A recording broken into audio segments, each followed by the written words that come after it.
जी हाँ, नमस्कार दोस्तों, आप सभी का पुनः इस ऑनलाइन प्लेटफ़ॉर्म में स्वागत है और आप सभी के लिए पुनः फिर से एक बहुत ही ज़बरदस्त क्लास लेके आ गया हूँ दोस्तों, जिसमें हम मध्य प्रदेश आबकारी आरक्षक भर्ती का प्रीवियस क्वेश्चन पेपर हल करेंगे दोस्तों। और ये क्वेश्चन पेपर है 20 फरवरी 2023 का, जो कि पहला शिफ्ट में जितने भी सामान्य विज्ञान के क्वेश्चन पूछे गए थे दोस्तों, उन सभी क्वेश्चनों को हम बहुत ही डिटेल से हल करेंगे दोस्तों। और क्वेश्चन को इस प्रकार से देखेंगे जिससे कि आपका कुछ भी डाउट ना रहे। और इस क्लास में मैंने पूरा प्रयास यही किया है दोस्तों कि क्वेश्चन में जो टॉपिक आपसे पूछा गया है उस टॉपिक को मैं बहुत ही डिटेल से और बहुत ही विस्तार से एक्सप्लेन करूं, जिससे कि आपका क्वेश्चन क्लियर हो, साथ ही साथ वो टॉपिक क्लियर हो जो आपसे पूछा गया है। ठीक है, तो इस प्रकार से हम एक एक क्वेश्चन को बहुत ही डिटेल से देखेंगे। और ये हमारा सेकंड क्लास है दोस्तों। इससे पहले फर्स्ट क्लास मैंने अपलोड कर दिया है, वो नहीं देखा तो एक बार जरूर देखिएगा, जो आपको बहुत हेल्प करने वाला है। और आज की क्लास में हम सामान्य विज्ञान के एक एक क्वेश्चन को बहुत ही डिटेल से देखेंगे, जिसमें कि पहला क्वेश्चन आपसे पूछा गया था दोस्तों, कपड़ों को गर्म पानी में धोना अधिक सुविधाजनक क्यों होता है। क्वेश्चन को मैं पुनः रिपीट करता हूँ, जो कि कपड़ों को गर्म पानी में धोना अधिक सुविधाजनक क्यों होता है, ये आपको यहाँ पे बताना है दोस्तों। जिसमें कि आपके पास में चार ऑप्शन है।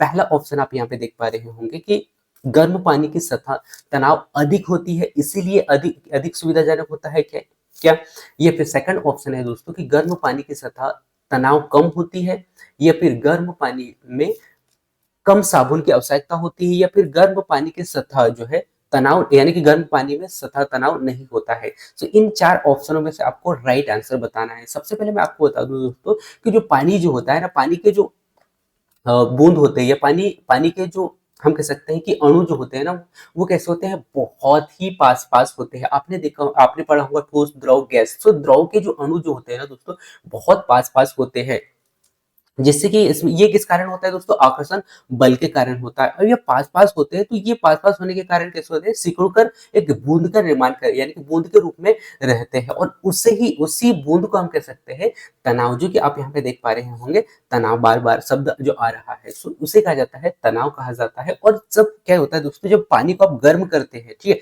सो पानी को गर्म करते हैं, तो ये जो अणु जो होते हैं ना, ये अणु जो होते हैं ना, क्या करेंगे, करने लगते हैं, गति करने लगते हैं। और गति करने के बाद में इनका जो तनाव जो होता है ना, वो कैसे होने लगता है, फैलने लगता है, यानी कि कम होने लगता है। अब तनाव कम होगा तो इससे क्या क्या होगा कि जब आप कपड़े धुलोगे तो उस कंडीशन में जो पानी, गर्म जो पानी है, कपड़े के सभी सतहों पे हम कह सकते हैं कि कपड़े के उस भाग तक पहुंच पाता है जहां पे गंदगी है या फिर कपड़ा खराब हुआ है। सो इसीलिए जो है कपड़े जो है बहुत ही आसानी से साफ हो जाते हैं। तो इस प्रकार से आप यहाँ पे देखोगे दोस्तों, इस क्वेश्चन का राइट आंसर जो कि गर्म पानी की सतह जो है तनाव यहाँ पे कम हो जाता है, क्योंकि गर्म पानी में क्या होगा, तनाव कम होगा। क्यों होगा, क्योंकि जो इसके जो अणु है, पानी के जो अणु है, वो कैसे होने लगते हैं, गति करने लगते हैं गर्म होते होते, है ना। जैसे जैसे पानी गर्म होता है वैसे वैसे अणु गति करने लगते हैं। कारण यही है कि जो है गर्म पानी में कपड़ों को धोना अधिक सुविधाजनक होता है। ठीक है, और इसका पूरा डिटेल मैंने यहाँ पे रखा है। ठीक है, जब क्या होता है कि जब पानी को आप गर्म करते हैं तो उसके जो अणु कैसे होते हैं, अधिक गतिशील हो जाते हैं और आपस में क्या करने लगते हैं, इनके यानी कि इनका आकर्षण जो क्षमता जो होता है आपसे आकर्षण क्षमता, वो धीरे धीरे क्या होने लगता है, कम होने लगता है। यदि कम होगा तो पृष्ठ तनाव घटेगा, और पृष्ठ तनाव यदि घटता है तो कहीं ना कहीं जो डिटर्जेंट पाउडर या फिर आप जो है जो साबुन है या फिर पाउडर है, वो यदि आप यूज कर रहे होंगे तो कहीं ना कहीं कपड़े के उस सतह या उस भाग तक पहुंच पाता है पानी, जिससे कि कपड़ा बहुत ही आसानी से यहाँ पे साफ हो जाएगा। ठीक है, तो इस प्रकार से इस क्वेश्चन का राइट आंसर आपको यहाँ पे देखने को मिला है। लेकिन इतने में आपको संतुष्ट नहीं होना है, क्योंकि मैंने आपसे स्टार्ट में ही वादा किया है कि इस क्वेश्चन को मैं बहुत ही डिटेल से एक्सप्लेन करूंगा। तो सबसे पहले तो हम समझते हैं कि गर्म पानी की सतह तनाव कम होने के फायदे क्या क्या है। ठीक है, और इससे क्या हमें लाभ मिलता है। ठीक है, तो सबसे पहले तो हम आपने देखा दोस्तों कि जो इसके जो अणु जो होते हैं ना, तेजी से फैलते हैं। ठीक है, तो और तेजी से क्यों फैलते हैं, क्योंकि गर्म होने के बाद में इनकी जो आकर्षण क्षमता है वो धीरे धीरे कैसे होने लगती है, कम होने लगती है, जिससे कि जो इससे क्या होगा कि यदि पानी के जो अणु है तेजी से फैलेंगे, जिससे कि कपड़े के तनु यानी कपड़े के तंतुओं में आसानी से प्रवेश कर जाते हैं। ठीक है, पहला पॉइंट आपने यहाँ पे देखा। इसके बाद में सेकंड जो पॉइंट आप देख पा रहे होंगे, जो कि साबुन या फिर आप डिटर्जेंट पाउडर जो है अधिक प्रभावी होता है। क्यों होता है गर्म पानी में? क्योंकि इसमें बेहतर तरीके से घुलता है और साथ ही साथ झाग अधिक बनता है। अधिक मात्रा यानी कि अच्छा से घुलेगा और झाग अधिक बनेगा, तो कहीं ना कहीं कपड़ों को बहुत आसानी से और बहुत अच्छे से साफ करने में हमें हेल्प मिलेगा। दूसरा, गंदगी गंदगी को आसानी से हटा सकता है, क्योंकि गर्म पानी में क्या होता है दोस्तों कि डिटर्जेंट पाउडर अधिक गहराई तक जो है कपड़े के उस भाग तक पहुंच पाता है। ठीक है, जहाँ पे गंदगी है, तो इस प्रकार से हम कपड़ों को बहुत आसानी से साफ कर सकते हैं। इसके बाद में तेल हो गया या फिर ग्रीस हो गया या फिर यानी जो पदार्थ होते हैं जो कि गर्म पानी में जल्दी घुल जाते हैं, जिससे कि कपड़े को पूरी तरह से जो है साफ करने में या फिर गंदगी को हटाने में बहुत आसानी होती है। ठीक है, इसके बाद में बैक्टीरिया हो गया या फिर जो कीटाणु जो होते हैं, ये भी गर्म पानी से नष्ट होने लगते हैं। ठीक है, तो इस प्रकार से हमने देखा दोस्तों कि गर्म पानी के क्या क्या फायदे हैं। ठीक है, और इसके कौन कौन से फैक्ट है जो कि आपसे पूछे जा सकते हैं, इसीलिए मैंने एक एक पॉइंट को बहुत ही डिटेल से आपको एक्सप्लेन किया है। ठीक है, इसके बाद में सतह तनाव और सफाई की प्रक्रिया पे हम नजर डाल लेते हैं दोस्तों, जो कि ये भी बहुत ही वेरी वेरी इंपॉर्टेंट पॉइंट है कि आपको यदि ये समझ में आता है तो कहीं ना कहीं आगे यदि इस प्रकार से क्वेश्चन आपसे पूछा जाता है उसको आप बहुत ही इजीली हल कर पाओगे। ठीक है, सो आप यहाँ पे देख पा रहे होंगे जो दोस्तों, जो कि ठंडे पानी में उच्च सतह तनाव के कारण पानी के जो अणु जो होते हैं ना आसानी से फैलते नहीं है।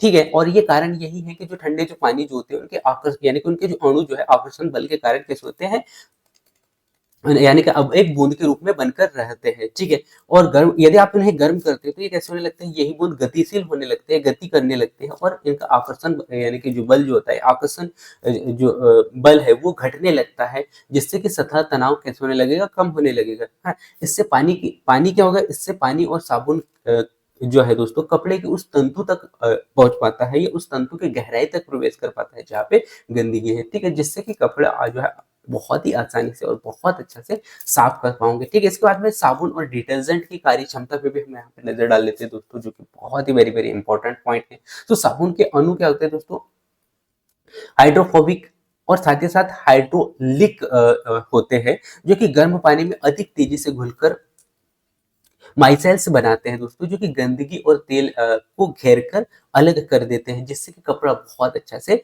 और बहुत आसानी से साफ हो पाता है। और यही यदि हम बात करें दोस्तों ठंडे पानी में, तो ठंडे पानी में इसकी जो प्रक्रिया है काफी धीमी होती है, जिससे कि कपड़ों को जल्दी साफ करना या फिर ठीक तरीके से साफ करना काफी मुश्किल होता है। ठीक है, इसके बाद में तेल और ग्रीस वाले जो पदार्थ जो होते हैं दोस्तों, वो गर्म पानी में बहुत अच्छा से साफ होते हैं, जैसे कि मैंने स्टार्ट में ही आपको यहाँ पे बताया इसके उपाय यानी कि इसके फायदे क्या क्या है। ठीक है, तो इसमें हमने एक एक देख लिया है, फिर भी हम डिटेल से देख रहे हैं। यदि मैं यहाँ पे बात करूँ दोस्तों, ग्रीस और तेल वाले जो पदार्थ है या तेल वाले जो पदार्थ है जो कि कपड़े में रंग गए हैं, तो उन्हें हम किस प्रकार से हटा सकते हैं? सो उन्हें हटाने के लिए हम गर्म पानी का यदि उपयोग करते हो तो कहीं न कहीं वो बहुत ही अच्छा से फ़ायदेमंद होगा, क्योंकि तेल और जो ग्रीस होता है दोस्तों ये ठंडे पानी में जम जाता है। लेकिन यदि हम गर्म पानी की बात करें दोस्तों तो इसमें पिघल कर घुल जाता है, ठीक है? और ठंडे पानी में हमने क्या देखा था कि ये ग्रीस कैसे हो जाता है, पानी में जम जाता है और कपड़ों से चिपक जाता है, जिससे कि ठंडे पानी में कपड़ों को साफ करना थोड़ा-सा काफ़ी मुश्किल हो जाता है यहाँ पे।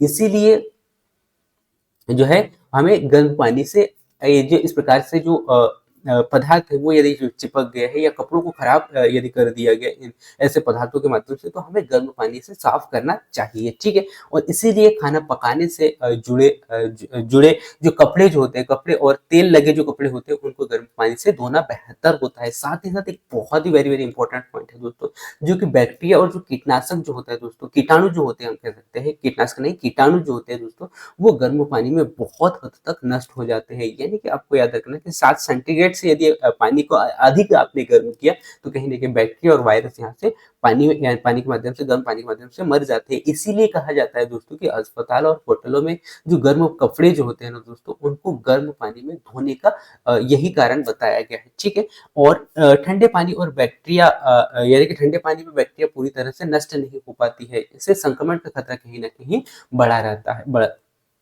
बढ़ता है, ठीक है? तो इस प्रकार से इस क्वेश्चन का पूरा डिटेल मैंने आपके सामने रखा दोस्तों, और गर्म पानी का क्या फ़ायदा है, और हमने तनाव को हमने यहाँ पे पूरे डिटेल से समझा दोस्तों। इसके बाद में और कुछ महत्वपूर्ण फैक्ट आपके सामने रखता हूँ दोस्तों, कपड़ों के तंतुओं में प्रवेश करने की क्षमता क्या-क्या है? सो आपने देखा दोस्तों कि गर्म पानी के अणु कैसे अधिक गतिशील होते हैं, ठीक है? जिससे रेसे के बीच में आसानी से प्रवेश कर जाते हैं। कारण यही है कि कपड़ा बहुत अच्छा से साफ हो पाता है, ठीक है? साबुन और डिटर्जेंट भी अधिक गहराई से जा पाता है गर्म पानी में, ठीक है? और ठंडे पानी में क्या प्रक्रिया कैसे होता है, धीमे होता है, जिससे गंदगी जो है पूरी तरह से साफ नहीं हो पाती है, ठीक है? तो इस प्रकार से पूरा डिटेल मैंने आपके सामने रखा दोस्तों, लेकिन आपको इतने में संतुष्ट नहीं होना है, क्योंकि मैंने आपको शुरू स्टार्ट में ही बताया कि इस क्वेश्चन में हम बहुत ही डिटेल से एक एक क्वेश्चन को हल करेंगे और एक एक पॉइंट को समझेंगे, ठीक है? सो आप यहाँ पे देख पा रहे होंगे ठंडे और गर्म पानी की तुलना क्या-क्या है, ठीक है? सो यदि हम बात करें दोस्तों सतह यानी कि सतह तनाव की, यानी कि ठंडे पानी में कैसे होता है, इसका जो तनाव जो होता है अधिक होता है, वो सॉरी ठंडे पानी में तनाव अधिक होगा, क्यों? क्योंकि इनके आकर्षण बल जो होता है कैसे होता है, पास-पास होता है, कम होता है, जिससे कि इनका जो तनाव जो होता है कैसे होता है, अधिक होगा, ठीक है? और गर्म पानी में कम होता है, क्योंकि इसके जो अणु जो है वो कैसे करने लगते हैं, गति करने लगते हैं, यानी कि फैलने लगते हैं। इसके कारण इसका जो तनाव है वो कम होने लगता है। साबुन का जो घुलना यहाँ पे ठंडे पानी में धीमा होता है और गर्म पानी में तेज हो जाएगा, ठीक है? और गंदगी को हटाने की क्षमता कहीं न कहीं ठंडे पानी में कम होती है। कारण क्यों, वो भी पूरे डिटेल से मैंने बता दिया है, वो आप देख लीजिएगा। और जो गर्म पानी है इसमें अधिक जो है गंदगी को हटाने में सहायक होता है, ठीक है? इसके बाद में तेल और ग्रीस जैसे जो पदार्थ होते हैं, इनको भी जो है ठंडे पानी में हटाना काफ़ी मुश्किल होता है, लेकिन यहीं पे यदि हम गर्म पानी में देखें दोस्तों, तो काफ़ी आसान हो जाता है। और कीटाणु जो है ठंडे पानी में पूर्ण रूप से नष्ट नहीं हो पाते हैं, लेकिन यदि हम गर्म पानी की बात करें दोस्तों, तो 60 सेंटीग्रेड से अधिक यदि पानी को गर्म करते हो, तो कहीं न कहीं सामान्यतः बहुत सारी जो बैक्टीरिया जो होती है, वो यहाँ पे नष्ट हो जाती है गर्म पानी में, इतना गर्म पानी में, ठीक है? तो इस प्रकार से आपने जो है गर्म पानी का उपयोग देखा, और यहाँ पे ठंडे और गर्म पानी की तुलना देखा दोस्तों। इसके बाद में कुछ महत्वपूर्ण फैक्ट मैं आपके सामने रखता हूँ, जो कि बहुत ही वेरी वेरी इंपॉर्टेंट है। पहला, जो कि पृष्ठ तनाव को हमने देखा दोस्तों, पृष्ठ तनाव में क्या होता है कि मौजूद अणु जो है, अणुओं के बीच में क्या होता है, इनके मध्य में आकर्षण बल होता है, जिससे कि पानी के जो यानी कि ठंडे पानी का जो तनाव जो होता है ना, वो बहुत कठोर यानी कि कम होता है, ठीक है? यानी कि इसका जो अधिक होता है, तनाव कैसे होगा, अधिक होगा, ठीक है? लेकिन यदि हम पानी को गर्म करते हैं, तो पानी को गर्म करेंगे तो इनके जो अणु कैसे होने लगते हैं, गति करने लगते हैं, जिससे कि इनका आकर्षण बल कैसे होगा, यहाँ पे कम होगा, ठीक है? और इससे क्या होगा कि गर्म पानी में यानी कि कपड़ों को हम आसानी से धो धो पाते हैं, ठीक है? यानी कि गर्म जो पानी के माध्यम से कपड़ों को अच्छा से धो पाते हैं, ठीक है? तो ये आपको यहाँ पे याद रखना है, ठीक है? इसके बाद में साबुन और डिटर्जेंट हमने देखा था, जो कि हाइड्रोफोबिक और हाइड्रोफोलिक सिरे से बने होते हैं, जो कि गंदगी को हटाने में मदद करते हैं, ठीक है? तो इस प्रकार से हमने पूरे डिटेल से देखा दोस्तों। और पानी का जो तापमान की यदि हम यहाँ पे बात करें दोस्तों, जिसमें कि एक जिक्र यहाँ पे किया गया था कि जो पानी को यदि हम अधिक गर्म करते हैं, तो कहीं न कहीं जो है बैक्टीरिया हो गए, या फिर कपड़ों को अधिक अच्छा से हम साफ कर पाते हैं। तो आप यहाँ पे देख पा रहे होंगे 40 से 60% 60 सेंटीग्रेड तक यदि पानी को गर्म करते हैं, तो सफाई की जो क्षमता है कहीं न कहीं अधिक बढ़ जाती है, ठीक है? और कपड़ों के लिए सुरक्षित तापमान जो है ये दोस्तों, ये कुछ कपड़ों को हम अधिक पानी यानी कि अधिक गर्म पानी में नहीं धो सकते, क्योंकि ये सिकुड़ सकते हैं, ठीक है? इसीलिए धोने से पहले हमें उसके जो टैग है उसको पढ़ना आवश्यक होता है। सो इस प्रकार से गर्म पानी से रिलेटेड जितने भी फैक्ट थे दोस्तों, उन सबको मैंने बहुत ही डिटेल से आपके सामने रखा। सो मैं उम्मीद करता हूँ कि इस क्वेश्चन का पूरा डिटेल आपको देखने को मिला होगा, और मैंने पूरा प्रयास यही किया था कि उस क्वेश्चन का डिटेल इस प्रकार से रखूँ ताकि आपका कोई भी डाउट ना रहे। अब आप इस क्वेश्चन का राइट आंसर बहुत ही आसानी से दे पाओगे, और क्यों, कारण भी मैंने आपको आपके सामने रखा दोस्तों, ठीक है? सो इस प्रकार से हम एक एक क्वेश्चन को बहुत ही डिटेल से देखेंगे, आप बस एक एक क्वेश्चन को समझते जाइएगा दोस्तों।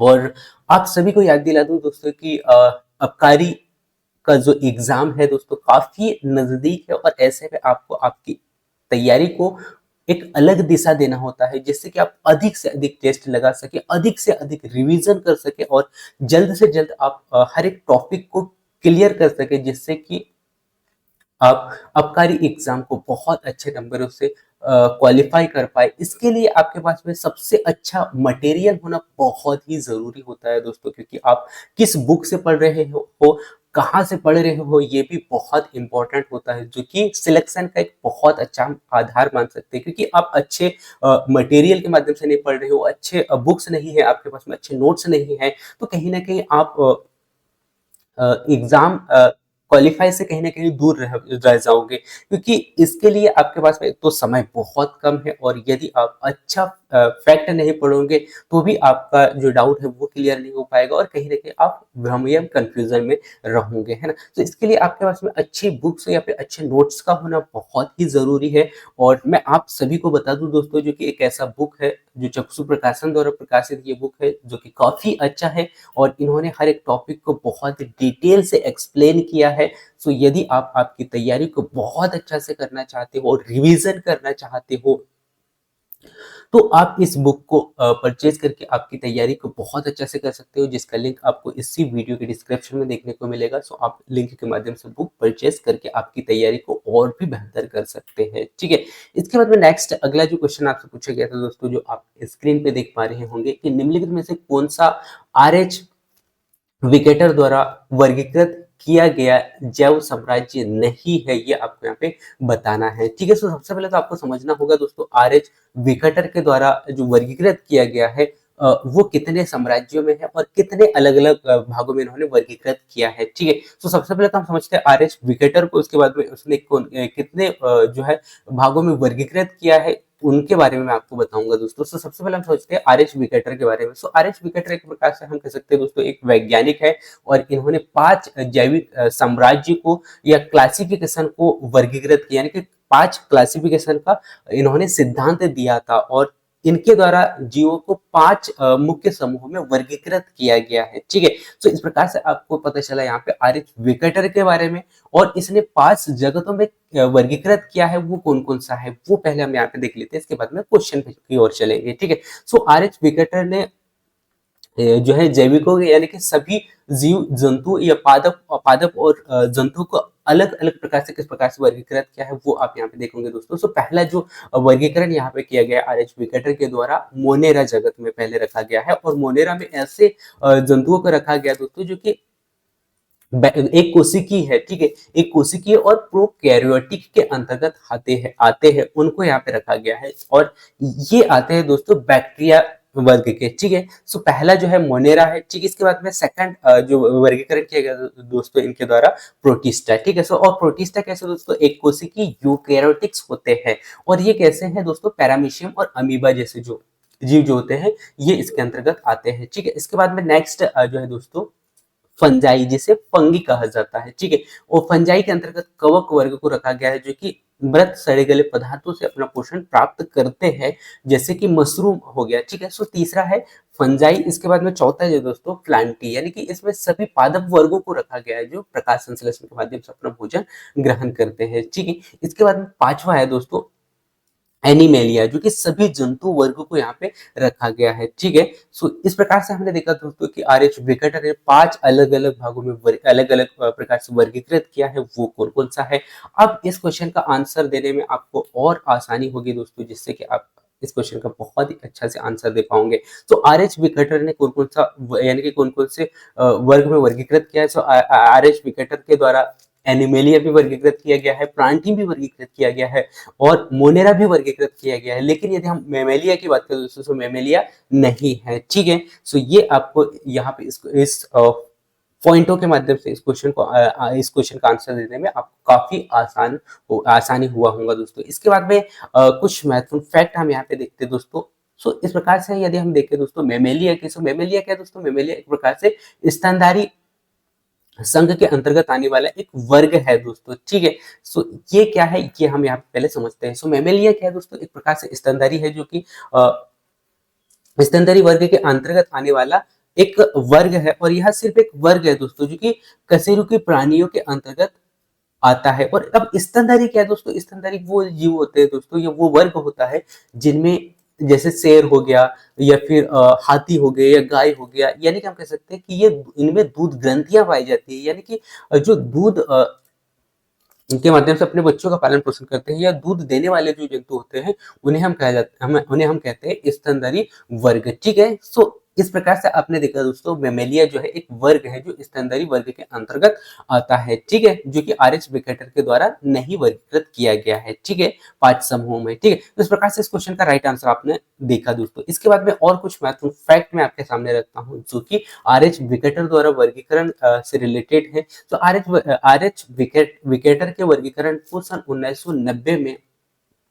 जो है केरल केरल वॉस द्वारा और उन्नत किया गया, और जिससे कि उन्होंने 3 डोमेन प्रणाली यहाँ पे दी थी दोस्तों, जिसमें कि मेमेलिया वर्ग के विशेष लक्षण यहाँ पे देखने को मिलेंगे दोस्तों, जो कि स्तनधारी होता है, उसके बाद में इसमें बाल होते हैं और दूध ग्रंथियां यहाँ पे पाई जाती है, साथ ही साथ और जो है उष्मा रक्त यहाँ पे हमें देखने को मिलता है मेमेलिया में। ठीक है, इसके बाद में यदि मैं यहाँ पे बात करूँ दोस्तों मोनेरा में, सो मोनेरा में जो जीवाणु जो आते हैं दोस्तों वे कैसे होते हैं, यानी कि ये कैसे होंगे, प्रोटिस्टा प्रोटिस्टा और अमीबा और पैरामीशियम जैसे वर्ग के अंतर्गत ये हमें देखने को मिलते हैं। ठीक है, सो इस प्रकार से पूरा क्वेश्चन हमने यहाँ पे समझा दोस्तों। तो इस क्वेश्चन का राइट आंसर आपको यहाँ पे देखने को मिला होगा मेमेलिया। इसके बाद में नेक्स्ट अगला क्वेश्चन आपके स्क्रीन पे आ चुका है दोस्तों, आपसे पूछा गया है जो कि निम्नलिखित में से अनुवांशिकता की इकाई कौन सी है, ये आपसे यहाँ पे क्वेश्चन पूछा गया है। ठीक है, तो आपको बताना है दोस्तों कि निम्नलिखित में से कौन सा जो है, यानी कि निम्नलिखित में से अनुवांशिकता की इकाई कौन सी है, ये आपको यहाँ पे बताना है दोस्तों। ठीक है, सो जिसमें कि आपके पास में 4 ऑप्शन देखने को मिल रहे होंगे दोस्तों, क्रोमोसोम, क्रोमेटिन, जीन या फिर कोशिका। ठीक है, सो सबसे पहले तो हम समझते हैं दोस्तों अनुवांशिकता को, कि अनुवांशिकता क्या है। सो यदि मैं यहाँ पे बात करूँ दोस्तों अनुवांशिकता की, सो अनुवांशिकता वह प्रक्रिया होती है दोस्तों जिससे कि माता पिता की विशेषताएं यहाँ पे देखने को मिलती है, जिससे कि माता पिता के माध्यम से एक संतान के रूप में स्थानांतरित किया जाता है। ठीक है, तो उसे कहा जाता है अनुवांशिकता। ठीक है, यानी कि माता पिता के माध्यम से संतानों तक, यानी कि संतानों में स्थानांतरित किया जाता है। या मैं ये कह सकता हूँ कि यदि कोई गुण या कुछ ऐसे गुण होते हैं जो माता पिता में, वही गुण जो है बच्चों तक स्थानांतरित होते हैं, उन्हें कहा जाता है अनुवांशिकता। ठीक है, अनुवांशिक क्या कहते हैं, अनुवांशिकता कहते हैं। ठीक है, और इस प्रक्रिया को नियंत्रण करने वाली सबसे छोटी इकाई होती है दोस्तों जीन। ठीक है, तो इसी के कारण जो है जो माता पिता से बच्चों में ये गुण ट्रांसफर होते हैं। ठीक है, सो कारण क्या है, यानी कि किसके द्वारा होता है दोस्तों, जीन के द्वारा होता है। प्रत्येक जीव के जो गुण होते हैं दोस्तों वो आकार, जैसे रंग हो गया या फिर शारीरिक संरचना आदि, डीएनए के माध्यम से नियंत्रित होते हैं। बहुत बार देखा होगा दोस्तों कि आपने जो किसी के पेरेंट्स यदि जो है हाइट में अच्छे ऊंचे ऊंचे हैं, यानी कि जिनकी हाइट अच्छी है, अधिक है, तो उनके बच्चे भी कहीं ना, उनके बच्चों का जो हाइट है वो भी कहीं ना कहीं हमें ऐसे ही माता पिता की तरह दिखाई देती है। तो ये किस कारण होता है, ये जीन्स के कारण होता है, यानी कि एक प्रकार से अनुवांशिक के कारण जो है हमें बच्चों में दिखाई देता है। ठीक है, और ये किस कारण होता है दोस्तों, जीन्स के ट्रांसफर के कारण। ठीक है, सो इस प्रकार से इस क्वेश्चन का राइट आंसर आपको यहाँ पे देखने को मिला होगा दोस्तों, जीन। ठीक है, सो अनुवांशिकता की इकाई कौन सी है, जीन है। ठीक है, सो ये आपने यहाँ पे देखा दोस्तों, जिसे डीएनए कहा जाता है। ठीक है, इसके बाद में कुछ महत्वपूर्ण फैक्ट मैं आपके सामने रखता हूँ और हम समझते हैं जीन को, क्योंकि मैंने अनुवांशिकता के बारे में बता दिया, अब हम समझते हैं जीन के बारे में कि जीन क्या होता है। ठीक है, तो जीन क्या दोस्तों, जीन डीएनए का एक छोटा सा भाग हम कह सकते हैं, जो विशिष्ट प्रोटीन के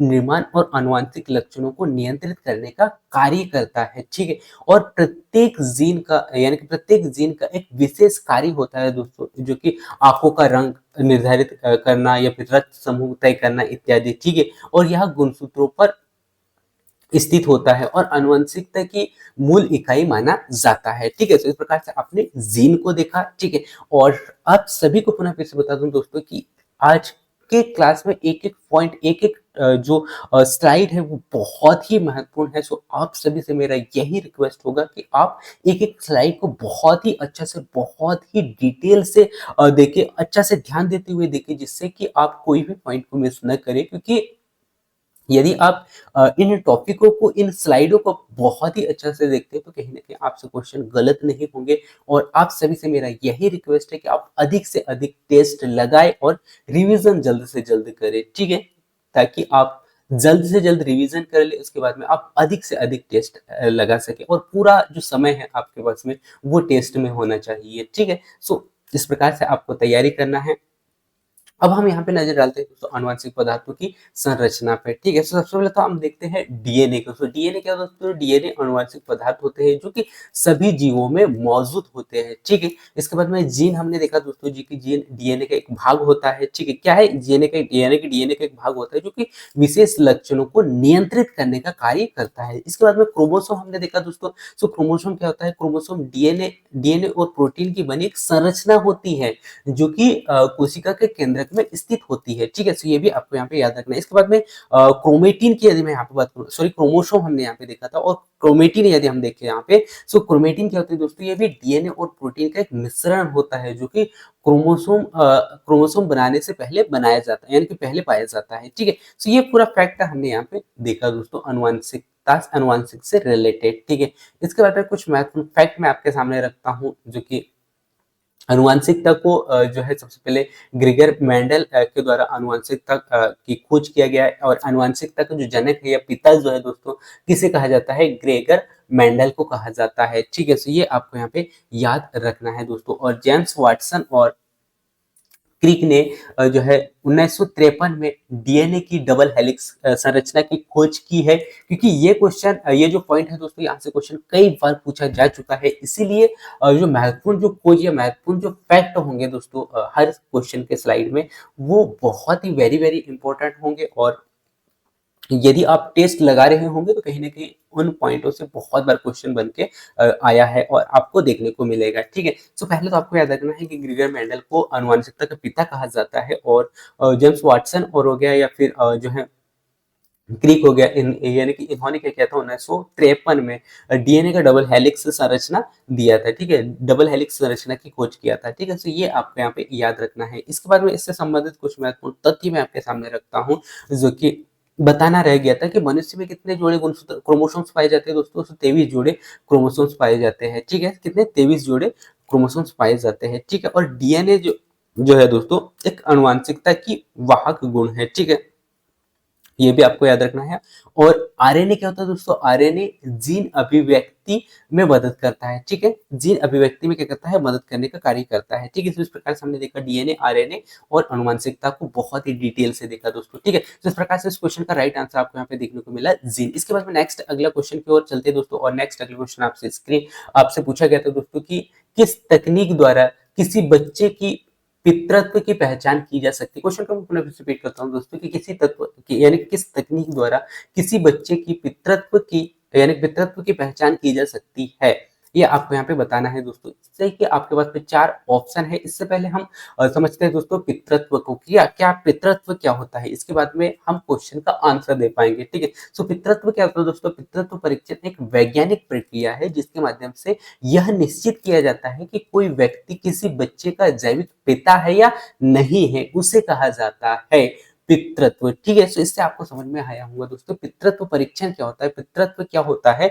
तो पितृत्व एक वैज्ञानिक प्रक्रिया है दोस्तों, जिससे कि वैज्ञानिक परीक्षण है दोस्तों, जिससे कि यह निश्चित किया जाता है, इस यह पता लगाया जाता है कि कोई व्यक्ति किसी बच्चे का जैविक पिता है या नहीं है। ठीक है, और यह परीक्षण डीएनए मिलान के आधार पर किया जाता है। ठीक है, किसके आधार पर किया जाता है? डीएनए मिलान के आधार पर किया जाता है, जिसे डीएनए फिंगरप्रिंट भी कहा, यानी कि डीएनए फिंगर प्रिंटिंग भी कहा जाता है। ठीक है, तो इससे आपको डीएनए फिंगर प्रिंटिंग भी समझ में आया होगा। और प्रत्येक व्यक्ति का डीएनए जो दोस्तों जो डीएनए पैटर्न जो है दोस्तों अद्वितीय होता है। कैसे होता है? अद्वितीय होता है, लेकिन माता पिता और संतान के बीच समानताओं को दर्शाता है, यानी कि समानताएं में पाया जाता है। इसीलिए जो है बच्चों का जैविक माता यानी कि जैविक माता पिता का परीक्षण यानी कि जैविक पिता का परीक्षण करना यहाँ पे आसान होता है। ठीक है, तो इस प्रकार से आपको यहाँ पे समझ में आया होगा दोस्तों पितृत्व क्या है। तो इस प्रकार से इस क्वेश्चन का राइट आंसर आप यहाँ पे दे पाओगे दोस्तों, जो कि किस तकनीक द्वारा किसी बच्चे के पितृत्व की पहचान की जाती है। तो आपने देखा यहाँ पे डीएनए फिंगर प्रिंटिंग के द्वारा। ठीक है, सो इस क्वेश्चन का राइट आंसर आप यहाँ पे देख पा रहे होंगे दोस्तों, जो कि डीएनए फिंगर प्रिंटिंग के द्वारा। इसके बाद में कुछ और महत्वपूर्ण फैक्ट रखता हूँ दोस्तों, इससे तो आपको समझ में आ गया होगा पितृत्व क्या है। इसके बाद में क्वेश्चन से रिलेटेड जो फैक्ट थे, पॉइंट से रिलेटेड जो फैक्ट थे, उनके बारे में मैंने आपको यहाँ पे बता दिया है। इसके बाद में हम समझते हैं डीएनए फिंगर प्रिंटिंग को, ठीक है। तो यहाँ क्या है दोस्तों, एक प्रकार से आनुवांशिक वैज्ञानिक तकनीक है जो कि किसी व्यक्ति के डीएनए पैटर्न का विश्लेषण करता है, और पिता और संतान का डीएनए डीएनए डीएनए का जो पैटर्न होता है दोस्तों, लगभग 50% कैसे होता है, समान होता है, जिससे यह साबित किया जाता है कि जैविक रूप से जो है ये माता पिता का संबंध यहाँ पे है, ठीक है। और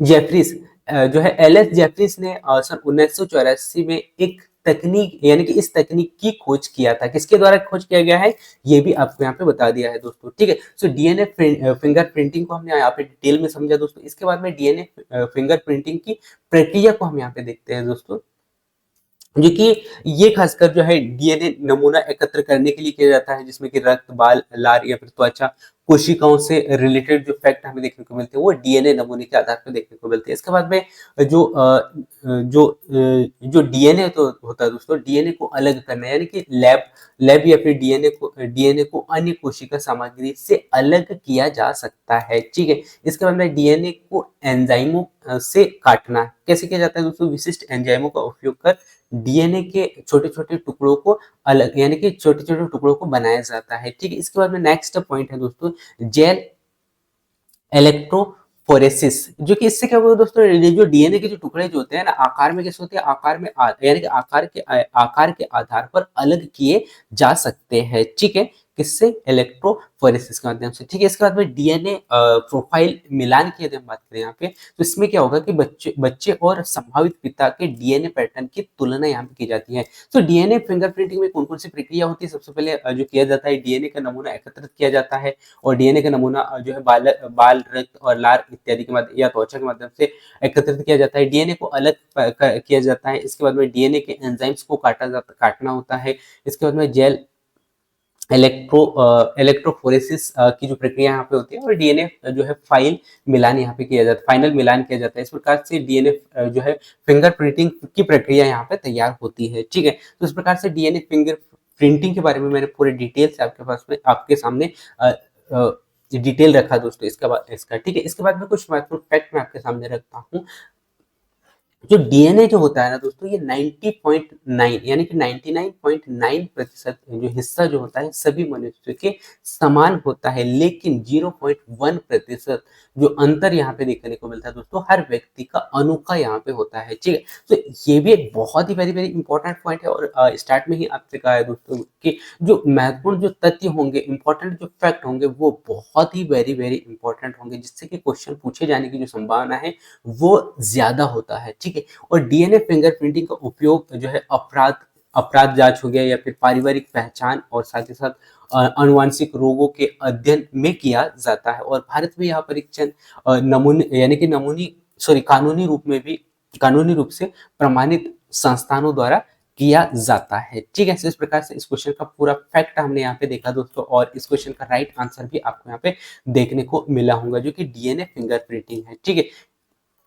इसके बाद में नेक्स्ट अगला क्वेश्चन आपके स्क्रीन पे आ चुका है, जो कि आपसे पूछा गया दोस्तों कि निम्नलिखित में से कौन सा कार्सिनोमा का कारण बना, यानी कि बनता है। क्वेश्चन को मैं पुनः रिपीट करता हूं दोस्तों। क्वेश्चन आपसे पूछा गया कि निम्नलिखित में से कौन सा कार्सिनोमा का कारण बनता है। आपको बताना है कि इनमें से कौन सा कार्सिनोमा का कारण बनता है, ठीक है। जिसमें कि आपके पास में 4 ऑप्शन है। सबसे पहले हम समझते हैं दोस्तों कार्सिनोमा को, ठीक है। सो ये कार्सिनोमा क्या होता है दोस्तों, कार्सिनोमा एक प्रकार का कैंसर है दोस्तों, जो कि एपिथेलियम कोशिकाओं से उत्पन्न होता है। क्या होता है दोस्तों, एपिथेलियम कोशिकाओं से उत्पन्न होता है, और ये कोशिकाएं शरीर की त्वचा, अंगों की परत और ग्रंथियों के द्वारा बनाती है, ठीक है। किसके द्वारा बनाती है, यानी किसके द्वारा बनाया जाता है दोस्तों, से कोशिकाएं जो दोस्तों, कोशिकाओं की त्वचा दोस्तों किसके, अंगों की परत और ग्रंथियों को बनाती है, ठीक है। ये आपको यहाँ पे याद रखना है। और जब इन कोशिकाओं में अनियंत्रित वृद्धि होती है तो कैंसर का रूप ले लेती है। सो इससे आपको यहाँ पे समझ में आया होगा दोस्तों, जो है कार्सिनोमा क्या है। कार्सिनोमा एक प्रकार का कैंसर है, जो कि एपिथेलियम कोशिकाओं के द्वारा उत्पन्न होती है। अब ये कोशिकाएं कैसे कार्य करती है, ये कोशिकाएं जो है दोस्तों शरीर की त्वचा और अंगों की परत और ग्रंथियों को बनाती है। ठीक है, कारण यही होगा कि जिससे कि क्या होगा कि कोशिकाओं के अनियंत्रण के कारण वृद्धि होने लगता है। ठीक है, सो अनियंत्रण के कारण कोशिकाओं की वृद्धि होने लगता है, और यदि वृद्धि होगा तो वो किस रूप में आ जाएगा, कैंसर के रूप में, यानी कि कैंसर का रूप ले लेता है। ठीक है, तो इससे आपको यहाँ पे समझ में आया होगा कि कार्सिलोना का कारण क्या है। ठीक है, वो आपको यहाँ पे देखने को मिला होगा दोस्तों। ठीक है, इसके बाद में कुछ महत्वपूर्ण फैक्ट और रखता हूँ, उसके बाद में हम क्वेश्चन का आंसर देंगे। ठीक है, सो एपिथेलियम कोशिकाएं और साथ ही साथ जो है कार्सिनोमा का संबंध हम यहाँ पे देख लेते हैं दोस्तों। सो एपिथेलियम उत्तक जो होता है दोस्तों, ये शरीर के यानी कि शरीर की सतह और आंतरिक अंगों को यानी कि आर्थिक अंगों के परत को बनाते हैं। ठीक है, और ये उत्तक जो है दोस्तों त्वचा, फेफड़े, पेट, आंत, यकृत, स्तन या फिर मूत्राशय आदि में पाए जाते हैं। और जब इन कोशिकाओं में डीएनए उत्परिवर्तन होता है तो यह जो है असामान्य रूप से विभाजित होने लगते हैं, असामान्य रूप से विभाजित होने लगते हैं, इनकी वृद्धि बढ़ जाती है। ठीक है, जिससे कि कैंसर विकसित होने लगता है। ठीक है, तो इस प्रकार से आपने देखा जो है एपिथेलियम कोशिका और कार्सिनोमा का यानी कि दोनों का संबंध है। ठीक है, सो इस क्वेश्चन का राइट आंसर आपको यहाँ पे देखने को मिला होगा दोस्तों कि खासकर क्या होता है कि जो एपिथेलियम कोशिकाएं जो है दोस्तों, इनके कारण जो है यहाँ पे कार्सिनोमा का कारण बनता है। यानी कि कार्सिनोमा क्या है वो भी मैंने आपको यहाँ पे बता दिया है। ठीक है, इस प्रकार से हमने यहाँ पे एपिथेलियम कोशिका और साथ ही साथ कार्सिनोमा का संबंध को देखा, जिससे कि आपको क्वेश्चन का आंसर बहुत ही आसानी से दे पाए होंगे। इसके बाद में कार्सिनोमा के कुछ प्रकार है, उनको भी मैं आपको यहाँ पे बता देता हूँ दोस्तों। सो पहला जो प्रकार आपको देखने को मिलेगा स्क्वेमस सेल कार्सिनोमा, जो कि त्वचा और श्लेष्म झिल्ली में पाया जाता है। दूसरा जो होता है दोस्तों, ये होता है एडेनो कार्सिनोमा, जो कि ग्रंथि और स्तन, फेफड़ों और साथ ही साथ प्रोस्टेट में होता है। ठीक है, तीसरा जो है दोस्तों ट्रांजिशनल सेल कार्सिनोमा, जो कि मूत्राशय और मूत्र मार्ग में पाया जाता है। तीसरा और अगला जो होता है दोस्तों यहाँ पे बेसिल सेल कार्सिनोमा, जो कि त्वचा का सबसे सामान्य प्रकार का कैंसर माना जाता है। ठीक, तो इस प्रकार से कार्सिनोमा के प्रकार मैंने आपके सामने रखा दोस्तों, और हर क्वेश्चन को मैं बहुत ही डिटेल से एक्सप्लेन करने का प्रयास कर रहा हूँ, और मैंने पूरा प्रयास यही किया है कि उस क्वेश्चन का पूरा फैक्ट में दे पाऊँ, और इस प्रकार से हम एक एक क्वेश्चन का पूरा डिटेल देख भी रहे हैं।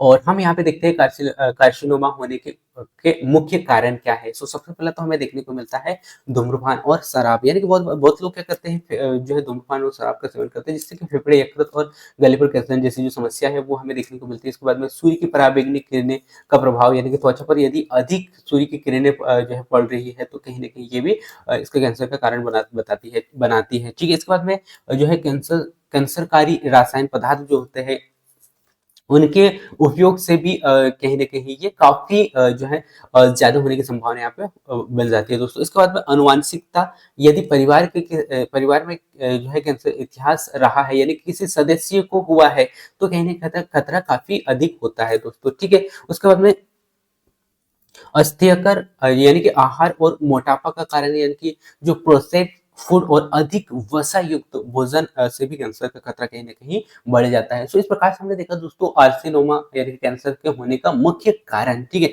सो ये इस प्रकार से सभी पॉइंट हमने यहाँ पे देखा दोस्तों। इसके बाद में कुछ महत्वपूर्ण तथ्य मैं आपके सामने रखता हूँ दोस्तों, जो एग्जाम की दृष्टि से बहुत ही वेरी वेरी इंपॉर्टेंट है। सो विश्व स्वास्थ्य संगठन के अनुसार कैंसर होने वाली जो घटनाएं हैं दोस्तों, 30 से 35% जो मौतें हैं वो रोकी जा सकती है, यदि जोखिम कारकों को और साथ साथ जोखिम कारकों को कम किया जा सकता है। और CAR टी सेल्स थेरेपी और इम्यूनोथेरेपी जैसी आधुनिक विधियां कैंसर के उपचार के लिए प्रभावी होती है। और भारत में भारत में आम प्रकार के कैंसर जैसे कि फेफड़े, स्तन, गले और त्वचा जैसे कैंसर कहीं ना कहीं यहाँ पे भारत में हमें देखने को मिलते हैं। ठीक है, इस प्रकार से इस क्वेश्चन का राइट आंसर आपको जो है यहाँ पे मिल चुका होगा दोस्तों, और जो कि आपने देखा कार्सिनोमा क्या है, इसके बाद में इसके पूरे फैक्ट मैंने आपके सामने रखा। ठीक है, सो इस प्रकार से इस क्वेश्चन का राइट आंसर आप यहाँ पे दे पाओगे दोस्तों, जो कि आप यहाँ पे देख पा रहे होंगे क्या है, हाइड्रोक्लोरिक अम्ल। ठीक है, सॉरी माफ कीजिएगा, क्वेश्चन की ओर बढ़ते हैं हम, पहले क्वेश्चन दूसरा आ गया था। ठीक है, सो एपिथेलियम कोशिका। ठीक है, सो क्या है एपिथेलियम कोशिका है। ठीक है, इसके बाद में नेक्स्ट अगला क्वेश्चन की ओर चलते हैं दोस्तों, और नेक्स्ट अगला क्वेश्चन आपसे पूछा गया है यहाँ पे, निम्नलिखित में से कौन सा एक खनिज अम्ल नहीं है। क्वेश्चन क्या पूछा गया दोस्तों आपसे कि निम्नलिखित में से कौन सा खनिज अम्ल नहीं है। ठीक है, तो आपको बताना है खनिज अम्ल नहीं है कौन सा है। ठीक है, जिसमें कि आपके पास में 4 ऑप्शन है, साइट्रिक अम्ल, नाइट्रिक अम्ल और हाइड्रोक्लोरिक अम्ल और सल्फ्यूरिक अम्ल। ठीक है, तो सबसे पहले हम समझते हैं दोस्तों खनिज अम्ल को, कि खनिज अम्ल क्या होता है दोस्तों। तो खनिज अम्ल आपको याद रखना है, खनिज जो वे अम्ल होते हैं जो खनिजों से प्राप्त होते हैं। कहाँ से प्राप्त होते हैं? खनिजों से प्राप्त होते हैं। ये आमतौर पर अकार्बनिक होते हैं। कैसे होते हैं? अकार्बनिक होते हैं। अब यहाँ पे आपसे पूछा जा सकता है कि खनिज यानी कि खासकर खनिज कैसे होते हैं? अकार्बनिक होते हैं। ठीक है, और ये अम्ल जो है दोस्तों जल में कैसे होते हैं? घुलनशील होते हैं। कैसे होते हैं? जल में घुलनशील और उच्च संचारणशील वाले होते हैं, उच्च संचारणशीलता रखते हैं। ठीक है, ये भी आपको याद रखना है। और आम खनिज खनिज जो है दोस्तों जो है अम्लों में हाइड्रोक्लोरिक अम्ल, नाइट्रिक अम्ल हो गया या फिर सल्फ्यूरिक अम्ल इत्यादि के रूप में शामिल होते हैं। ठीक है, तो ये पॉइंट भी आपको यहाँ पे याद रखना है। तो इस प्रकार से आपने देखा दोस्तों खनिज अम्ल क्या होता है। अब इनमें से आपको देखना है कि खनिज अम्ल कौन सा नहीं है। यदि मैं यहाँ पे बात करूँ दोस्तों साइट्रिक अम्ल की या फिर नाइट्रिक अम्ल की, तो आपने यहाँ पे देखा दोस्तों पहला हाइड्रो यानी कि हाइड्रोक्लोरिक अम्ल। जी हाँ, हाइड्रोक्लोरिक जो अम्ल है कैसे होता है? खनिज जो है खनिज अम्ल होता है। ठीक है, ये आपने यहाँ पे देखा। उसके बाद में नाइट्रिक अम्ल यहाँ पे देख पा रहे होंगे, ये भी क्या होता है? खनिज अम्ल के रूप में हम इसे देखते हैं। इसके बाद में सल्फ्यूरिक जो अम्ल है दोस्तों, सल्फ्यूरिक अम्ल भी जो है खनिज अम्ल के रूप में पाया जाता है, शामिल होता है। ठीक है, तो इस प्रकार से इस क्वेश्चन का राइट आंसर आपको यहाँ पे देखने को मिलेगा दोस्तों साइट्रिक अम्ल। साइट्रिक अम्ल जो कि खनिज अम्ल का यानी कि समूह के अंतर्गत नहीं आता है। ठीक है, यानी कि इनमें शामिल नहीं है। ठीक है, तो इस प्रकार से इस क्वेश्चन का राइट आंसर आपने यहाँ पे देखा दोस्तों, और खनिज अम्ल के बारे में आपने समझा। इसके बाद में साइट्रिक अम्ल को हम देखते हैं कि साइट्रिक अम्ल क्यों नहीं है। ठीक है, तो साइट्रिक अम्ल एक प्रकार से कार्बनिक अम्ल होता है, जबकि हमने अभी जितने भी यहाँ पे अम्ल देखा दोस्तों, ये कैसे थे? अकार्बनिक अम्ल थे, क्योंकि खनिज के अंतर्गत आने वाले जो अम्ल होते हैं वो कैसे होते हैं? अकार्बनिक होते हैं। जबकि साइट्रिक जो अम्ल होता है दोस्तों कैसे होता है? कार्बनिक होता है, जो कि प्रकृति यानी कि प्रकृति में यानी कि प्राकृतिक रूप से नींबू, संतरा और अन्य खट्टे पदार्थों में हमें देखने को मिलता है। और यह खनिजों से प्राप्त नहीं होता है, बल्कि पौधे और जो है फलों से प्राप्त फलों से चय अपचय प्रक्रिया के द्वारा बनता है। ठीक है, तो ये आपको यहाँ पे याद रखना है। इसका रासायनिक सूत्र है जो कि आपसे पूछा जा सकता है, C6H8O7 होता है। ठीक है, इसके द्वारा दर्शाया जाता है। ठीक है, और यह मुख्य रूप से खाद्य उद्योग, दवा निर्माण और सफाई जो है उत्पादकों के रूप में किया जाता है। ठीक है, तो इस प्रकार से आपने साइट्रिक अम्ल के बारे में देखा दोस्तों, और साइट्रिक अम्ल क्यों नहीं हो सकता वो भी कारण मैंने आपके सामने रखा। ठीक है, इसके बाद में नेक्स्ट पॉइंट को लेकर चलता हूं दोस्तों, और हम यहाँ पे देखते हैं कुछ महत्वपूर्ण फैक्ट। तो साइट्रिक अम्ल जैविक उपापचय प्रक्रिया के लिए महत्वपूर्ण होता है दोस्तों, ये भी आपको यहाँ पे याद रखना है। और खनिज अम्ल अधिक प्रतिक्रियाशील होते हैं और कई उद्योगों के लिए उपयोगी, यानी कई उद्योग में इसका उपयोग किया जाता है। ठीक है, और साइट्रिक अम्ल का उपयोग जो है मुख्य रूप से खाद्य पदार्थों से ये प्राप्त होते हैं। ठीक है, यानी कि स्वाद बढ़ाने और परिरक्षक के रूप में इनका उपयोग किया जाता है। ठीक है, तो इस प्रकार से इस क्वेश्चन का राइट आंसर आपने यहाँ पे देखा दोस्तों, साइट्रिक अम्ल। ठीक है, सो इस प्रकार से इस क्वेश्चन का पूरा डिटेल हमने देखा। इसके बाद में ये क्वेश्चन आपको पूरा समझ में आ गया होगा, मैं ऐसा आशा करता हूँ। इसके बाद में नेक्स्ट अगला क्वेश्चन आपसे आपके स्क्रीन पे आ चुका है दोस्तों। आपसे पूछा गया है कि निम्नलिखित में से कौन सा एक क्षारीय लवण है। क्वेश्चन क्या है दोस्तों? निम्नलिखित में से कौन सा एक क्षारीय लवण है, ये आपको यहाँ पे बताना है कि कौन सा क्षारीय लवण है। ठीक है, सो जिसमें कि आपके पास में 4 ऑप्शन है दोस्तों, और इन 4 ऑप्शन में से आपको राइट आंसर बताना है। सबसे पहले मैं आपको लेके चलता हूँ लवण की ओर। ठीक है, सो ये क्या होता है दोस्तों? क्षारीय लवण क्या होता है, यानी कि लवण क्या होता है? सो जब कोई अम्ल जो है दोस्तों, अम्ल और क्षार क्षार आपस में कैसे हो जाते हैं? प्रतिक्रिया करके तटस्थ यौगिक बनते हैं, यानी कि ये दोनों मिल जाते हैं। तो उस कंडीशन पे उन्हें क्या कहा जाता है? लवण कहते हैं। इसको मैं पुनः रिपीट करता हूँ। लवण क्या होता है? जब कोई अम्ल और क्षार आपस में प्रतिक्रिया करके एक तटस्थ यानी कि एक यौगिक बनाते हैं, दोनों मिलकर एक यौगिक का निर्माण करते हैं, तो उसे कहा जाता है लवण। और लवण को उनके गुणों के आधार पर 3 प्रकार से बांटा जाता है। कौन कौन से? पहला तटस्थ लवण कहा जाता है, जिनका जो पीएच मान होता है दोस्तों वो 7 होता है, जैसे NaCl, इसे कहा जाता है क्या, तटस्थ लवण के अंतर्गत रखा जाता है। इसके बाद में अम्लीय लवण की यदि मैं यहाँ पे बात करूं तो अम्ल कैसे होते हैं, 7 से कम होते हैं, यानी कि जिनका पीएच मान यदि 7 से कम है तो वो होंगे अम्ल। यदि हम क्षार की बात करें दोस्तों, जिनका पीएच मान कैसे होता है, अधिक होता है, 7 से अधिक है, तो वो कहलाता है क्या, क्षार कहलाता है। ठीक है, तो ये फैक्ट भी आपको याद रखना है। ठीक है, सो इस प्रकार से इस क्वेश्चन का राइट आंसर आप यहाँ पे देख पाओगे दोस्तों कि निम्नलिखित में से कौन सा क्षारीय लवण है। सो क्षारीय लवण के अंतर्गत आपको यहाँ पे देखने को मिलेगा दोस्तों कौन सा, सोडियम। ठीक है, कौन सा होगा दोस्तों, सोडियम। ठीक है, तो इस क्वेश्चन का राइट आंसर क्या होगा, सोडियम होगा। अब ये क्यों होगा वो हम यहाँ पे देखते हैं सोडियम को, क्योंकि सोडियम एक क्षारीय लवण होता है दोस्तों, क्या है, एक क्षारीय लवण होता है, क्योंकि सोडियम कार्बोनेट एक मजबूत क्षार और कमजोर अम्ल की प्रतिक्रिया के रूप में बनता है। और इसका पीएच मान कैसा होता है दोस्तों, पीएच मान आपको याद रखना है, पीएच मान कैसा होगा, 7 से अधिक होता है, इसीलिए यह क्षारीय लवण के अंतर्गत आता है। और आपसे क्वेश्चन में पूछा भी गया है कि क्षारीय कौन सा है। अब ये क्षारीय कौन होते हैं, जिनका पीएच मान कैसे होगा, 7 से अधिक होगा। ठीक है, पीएच मान 7 से अधिक है वो क्षारीय हो गया, और जिनका पीएच मान 7 से कम है ना, कैसा है, कम है, तो वो क्या होगा, अम्ल होगा। ठीक है, ये भी मैंने आपको यहाँ पे बता दिया। अब यहाँ पे इससे आपको यह समझ में आएगा कि जो सोडियम जो है दोस्तों, सोडियम का जो पीएच मान है, यानी कि जो सोडियम जो है दोस्तों, सोडियम के बारे में मैंने आपको यहाँ पे बताया कि ये कैसा होता है, क्षार होता है, और ये कमजोर अम्ल यानी कि प्रतिक्रिया से बनता है। ठीक है, और इनका पीएच मान यानी कि कैसा होता है, अधिक होता है, जिसके कारण क्षारीय और लवण ये कहलाता है। ठीक है, और इसे वॉशिंग सोडा भी कहा जाता है, किसको, सोडियम को। ये भी आपको याद रखना है, जो कि बहुत ही वेरी वेरी इंपॉर्टेंट पॉइंट है।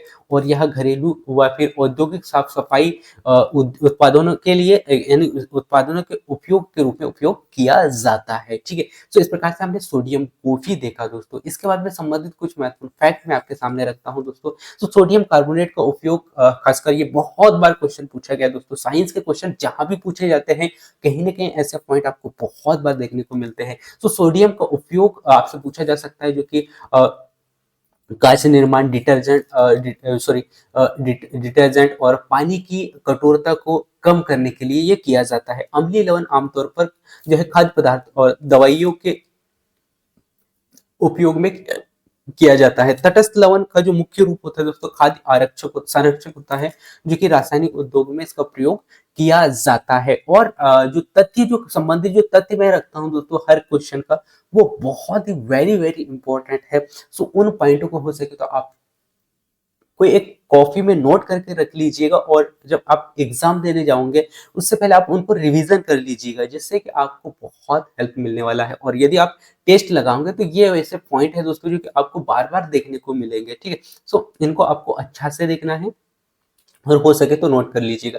इसके बाद में नेक्स्ट अगला क्वेश्चन आपसे आपसे पूछा गया था दोस्तों कि किसी क्रिस्टल में अणु किस बल द्वारा एक साथ बंधे होते हैं। क्वेश्चन को मैं पुनः रिपीट करता हूं दोस्तों। क्वेश्चन है कि किसी क्रिस्टल में अणु किस बल के द्वारा एक साथ बंधे होते हैं, ये आपको यहाँ पे बताना है, जिसमें कि आपके पास में 4 ऑप्शन है।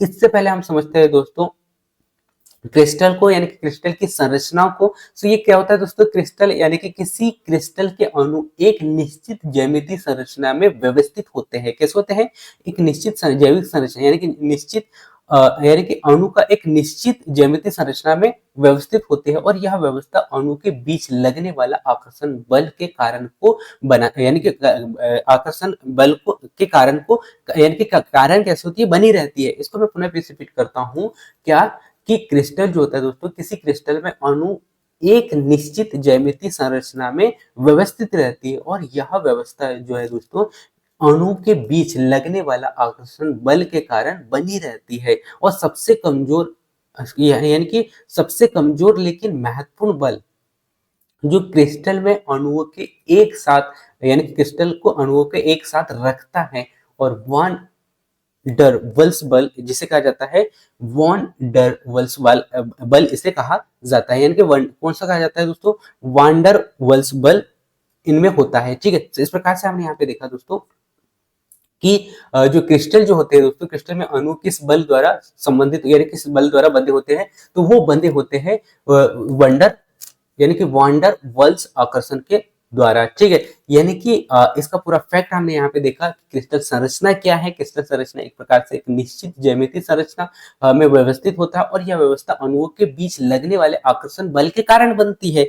ये मैंने आपको यहाँ पे बताया और ये सबसे कमजोर लेकिन महत्वपूर्ण बल माना जाता है जो कि क्रिस्टल के अणुओं को एक साथ रखती है और वो है दोस्तों वांडर वॉल्स बल, ठीक है। सो ये बांधने का कार्य किसके द्वारा किया जाता है? वंडर वॉल्स के द्वारा, ठीक है। सो इस प्रकार से मैंने इस क्वेश्चन का राइट आंसर आपको यहाँ पे बताने का प्रयास किया दोस्तों और जो है क्रिस्टल को मैंने समझाने का प्रयास यहाँ पे किया है। इसके बाद में हम समझते हैं वांडर बल आकर्षण को, वॉल्स आकर्षण को। ये क्या होता है? यह एक प्रकार से कमजोर जो है पारस्परिक आकर्षक बल होता है दोस्तों जो कि अणुओं के बीच उत्पन्न होता है और यह बल मुख्य रूप से क्रिस्टल ठोस की संरचना में स्थिरता को बनाए रखने के लिए जिम्मेदार होता है। और यह बल कैसा होता है दोस्तों? अस्थायी जो है अस्थायी ध्रुवीयता के कारण उत्पन्न होता है जो कि अणुओं के इलेक्ट्रॉन वितरण में स्थायी असंतुलन से बनते हैं, ठीक है। और यह बल सभी प्रकार के अणुओं में मौजूद होते हैं लेकिन गैर ध्रुवीय अणुओं में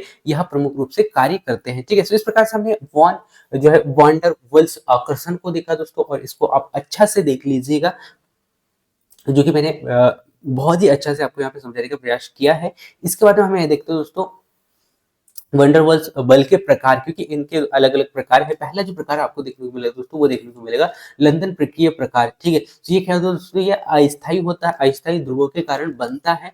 और यदि मैं आपको बात करूं दोस्तों सेकंड प्रकार की, सो सेकंड प्रकार है दीपक ध्रुवीय बल जो कि ध्रुवीय और गैर ध्रुवीय अणुओं के बीच में लगता है, ठीक है। इसके बाद में नेक्स्ट है दोस्तों किस्मान ध्रुवीय जो है द्विध्रुवीय या फिर द्विध्रुवीय बल जो कि ध्रुवीय अणुओं के बीच स्थायी ध्रुवों के कारण यानी कि द्विध्रुवियों के कारण लगता है, ठीक है। इस प्रकार से हमने जो है वंडर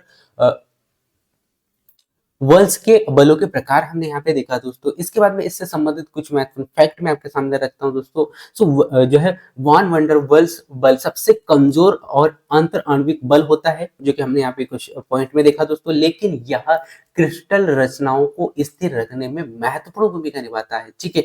और जो है ग्रेनाइट और मोम और प्लास्टिक जैसे जो पदार्थ होते हैं दोस्तों इनमें इनके में जो बल जो होता है ना दोस्तों महत्वपूर्ण इनके बलों में महत्वपूर्ण भूमिका निभाता है। और इन बलों के कारण ही अद्रव्य गैस जो होते हैं ना दोस्तों, अद्रव्य गैस को ठोस और द्रव में परिवर्तित किया जाता है, ठीक है। इस प्रकार से इस क्वेश्चन का पूरा फैक्ट मैंने रखा दोस्तों और इसका कारण भी आपके सामने रखा है, ठीक है। इस प्रकार से इस क्वेश्चन का राइट आंसर आपने यहाँ पे दिया होगा दोस्तों वॉन्डर वर्ल्स आकर्षण बल जो कि क्रिस्टल के अणुओं को यानी कि बल को क्या करता है? बांधे रखता है, ठीक है। इसके बाद में नेक्स्ट अगला क्वेश्चन आपके स्क्रीन पे आ चुका है दोस्तों जो कि आपसे पूछा गया है कि निम्नलिखित में से कौन सा तत्व जो है इलेक्ट्रॉनों के लिए उच्चतम इलेक्ट्रॉन अभिग्रहण जो है एंथैल्पी रखता है। क्वेश्चन को मैं पुनः रिपीट करता हूं कि ऐसा कौन सा तत्व है जो कि इलेक्ट्रॉनों के लिए उच्चतम इलेक्ट्रॉन अभिग्रहण एंथैल्पी रखता है, ठीक है।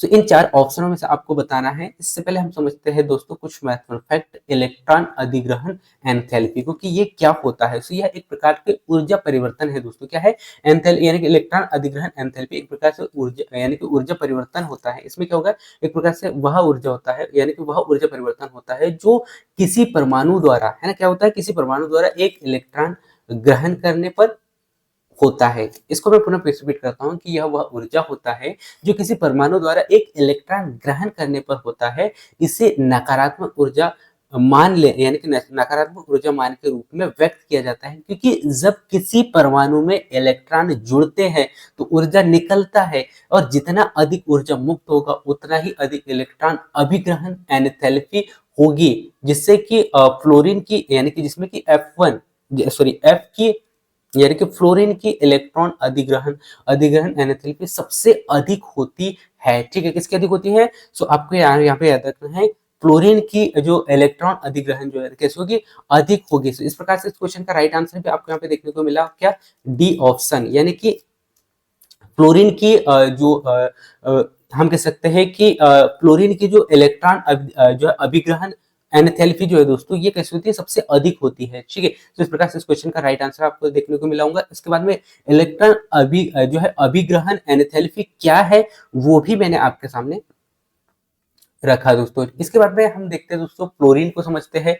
तो फ्लोरीन की जो इलेक्ट्रॉन अधिग्रहण एंथैल्पी सबसे अधिक क्यों होती है? कारण क्या है दोस्तों? क्योंकि जो फ्लोरीन जो होता है ना दोस्तों, फ्लोरीन अधिक विद्युत ऋणात्मक तत्व होता है और इससे क्या होगा कि इसलिए यहाँ एक अतिरिक्त इलेक्ट्रॉन ग्रहण करने के लिए अधिक प्रवृत्त होता है, यानी कि कैसे होता है, अधिक प्रवृत्त होता है। और फ्लोरीन का जो परमाणु आकार जो है ना दोस्तों, कैसे होता है, छोटा होता है, जिससे कि नाभिक का आकर्षण बाहरी इलेक्ट्रॉनों पर अधिक प्रभाव डालता है।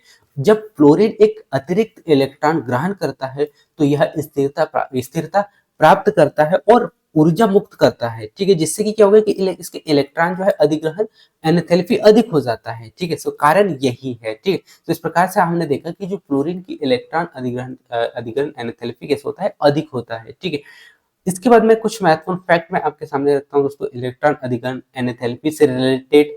तो इसके प्रभाव को हम यहाँ पे देख लेते हैं। इसके प्रभाव पहला जो आपको देखने को मिलेगा, परमाणु आकार, क्योंकि इनके जो यानी कि परमाणु की जो इलेक्ट्रॉन अधिग्रहण एनाथैल्पी कैसे होती है, अधिक होती है, ठीक है। और नाभिकीय आवेश जो है तो दोस्तों कैसे होता है, अधिक प्रभावी नाभिकीय आवेश होने के कारण परमाणु अधिक मजबूती से इलेक्ट्रॉनों को क्या करते हैं, ये इलेक्ट्रॉनों को आकर्षित करते हैं। और इलेक्ट्रॉन कॉन्फ़िगरेशन की यदि हम बात करें दोस्तों, तो इलेक्ट्रॉन कॉन्फ़िगरेशन स्थिर जो कॉन्फ़िगरेशन वाले तत्वों की इलेक्ट्रॉन अधिग्रहण एनाथैल्पी कम होती है, ठीक है। सो ये भी आपको यहाँ पे याद रखना है, ठीक है। इसके बाद में कुछ महत्वपूर्ण फैक्ट मैं आपके सामने रखता हूँ दोस्तों क्वेश्चन से रिलेटेड। सो एनाथैल्पी की जो इलेक्ट्रॉन अधिग्रहण एनाथैल्पी क्लोरीन की जो है क्लोरीन से कैसे होती है, थोड़ी कम होती है। जो फ्लोरीन की जो होती है ना दोस्तों, किससे, क्लोरीन से थोड़ी कम होती है, क्योंकि फ्लोरीन का जो आकार जो होता है ना दोस्तों, बहुत छोटा होता है। और इससे जिससे कि इलेक्ट्रॉन जोड़ने पर जो है आंतर आणविक बल यानी आंतरिक आणविक प्रतिकर्षण यहाँ पे बढ़ जाता है। और सामान्यतः यदि हम देखें दोस्तों, जो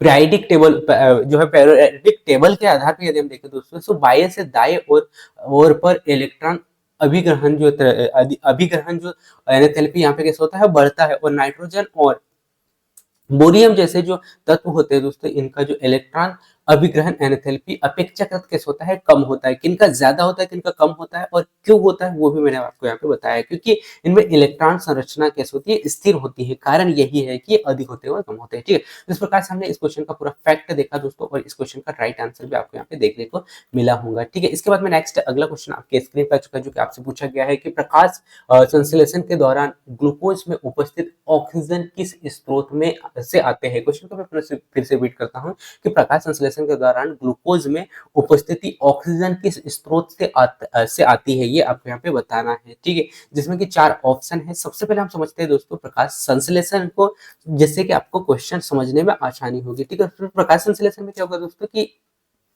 इसमें क्या होता है कि यह यानी कि यह एक ऐसी प्रक्रिया होती है जिसमें कि पौधे जो होते हैं ना दोस्तों, प्रकाश के सूर्य यानी कि सूर्य के प्रकाश का उपयोग कर कार्बन डाइऑक्साइड और पानी से क्या करते हैं, ग्लूकोज का निर्माण करते हैं ना, ग्लूकोज और ऑक्सीजन का निर्माण करते हैं, ठीक है। इस प्रकार से आपको यहाँ पे ध्यान ये रखना है कि प्रकाश संश्लेषण के माध्यम से जो पौधे जो होते हैं ना, प्रकाश का उपयोग करके ये क्या करते हैं, कार्बन डाइऑक्साइड और पानी से क्या बनाएंगे, ग्लूकोज और ऑक्सीजन का निर्माण करते हैं। और इस प्रक्रिया से क्या होगा कि इस प्रक्रिया में ऑक्सीजन का एक भाग जल से युक्त होता है, जल में मुक्त होता है, जबकि ग्लूकोज में उपस्थित ऑक्सीजन का स्रोत कार्बन डाइऑक्साइड यहाँ पे उपस्थित होता है, ठीक है। कार्बन डाइऑक्साइड होता है, ठीक है, यानी कि जिसे CO2 हम कहते हैं, ठीक है।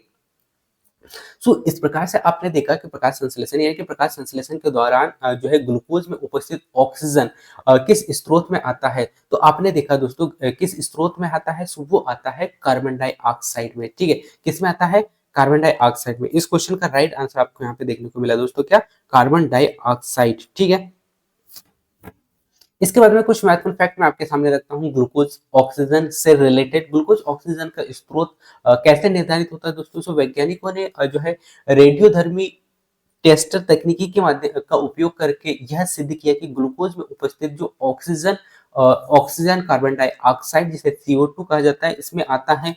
और रूबन और केमन ने सन 1941 में ऑक्सीजन के जो 18 जो है इंस्टोप का उपयोग यहाँ पे किया करके इसकी खोज किया था दोस्तों, ठीक है।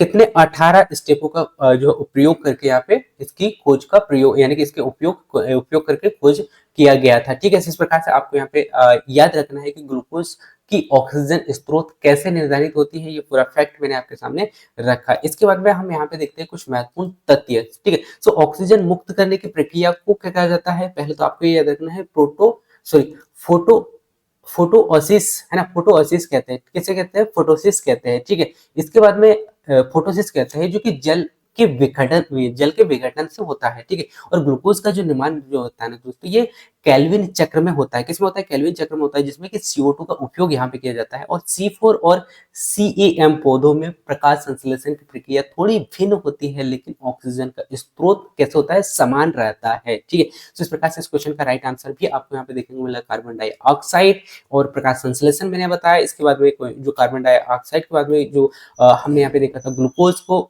वो भी फैक्ट मैंने आपके सामने रखा। ठीक है, इस प्रकार से पूरा क्वेश्चन आपके सामने क्लियर हुआ होगा दोस्तों। इसके बाद में नेक्स्ट अगले क्वेश्चन आपसे पूछा गया था दोस्तों कि जिनेवा प्रोटोकॉल युद्ध में किसका उपयोग ना करने पर जोर देता है। ठीक है, यानी कि जिनेवा प्रोटोकॉल युद्ध में किसका उपयोग ना करने पर जोर देता है, ये आपको यहाँ पे बताना है दोस्तों, जिसमें कि 4 ऑप्शन है। सबसे पहले तो हम क्वेश्चन को समझते हैं दोस्तों और समझते हैं जिनेवा प्रोटोकॉल क्या है। सो जिनेवा प्रोटोकॉल एक प्रकार से ये यानी कि एक अंतर्राष्ट्रीय समझौता है दोस्तों, जो कि सन 1925 में अपनाया गया एक अंतर्राष्ट्रीय समझौता है, जो कि रासायनिक और जैविक हथियारों के उपयोग को प्रतिबंधित करता है। क्योंकि यह जिनेवा सम्मेलन का एक हिस्सा, यानी कि यह जिनेवा सम्मेलन का हिस्सा नहीं है, बल्कि एक स्वतंत्र संधि है। कैसा है, एक स्वतंत्र संधि है। और इस संधि का उपयोग उद्देश्य है दोस्तों युद्ध के युद्ध में अत्यधिक विनाशकारी और अमानवीय हथियारों के उपयोग को रोका जा सके। ठीक है, सो इस प्रकार से आपको समझ में आया होगा कि जिनेवा प्रोटोकॉल क्या है। ठीक है, सो इस प्रकार से इस क्वेश्चन का राइट आंसर आप यहाँ पे दे पाओगे दोस्तों, जो कि आपको क्वेश्चन का डिटेल देखने से समझ में आया होगा कि रासायनिक और जैविक हथियारों का उपयोग ना करें, इसके लिए ये प्रोटोकॉल का उपयोग यहाँ पर जोर दिया गया था। ठीक है, तो इस प्रकार से इस क्वेश्चन का राइट आंसर भी आपको देखने को मिला होगा। इसके बाद में हम समझते हैं यहाँ पे जिनेवा प्रोटोकॉल के कुछ महत्वपूर्ण विशेषताएं, जो कि आपको इसके बारे में पूरे डिटेल से अच्छा से समझ में आएगा। ठीक है, सो यहाँ क्या होता है दोस्तों, एक रासायनिक और जैविक हथियार के उपयोग पर प्रतिबंध लगाता है, लेकिन इसके निर्माण और भंडार पर नहीं लगाता है। ठीक है, और यह जो है प्रथम विश्व युद्ध के दौरान जहरीली गैसों के विनाशकारी प्रभाव के कारण ये लागू किया गया, और इस संधि पर लगभग 140 देशों ने यहाँ पे हस्ताक्षर किए थे दोस्तों। ठीक है, सो ये भी आपको यहाँ पे याद रखना है। और जिनेवा प्रोटोकॉल और अन्य अंतरराष्ट्रीय संधियां कौन कौन सी हुई, वो भी मैं आपको यहाँ पे बता देता हूँ दोस्तों। सो पहला जो जिनेवा प्रोटोकॉल हुआ था,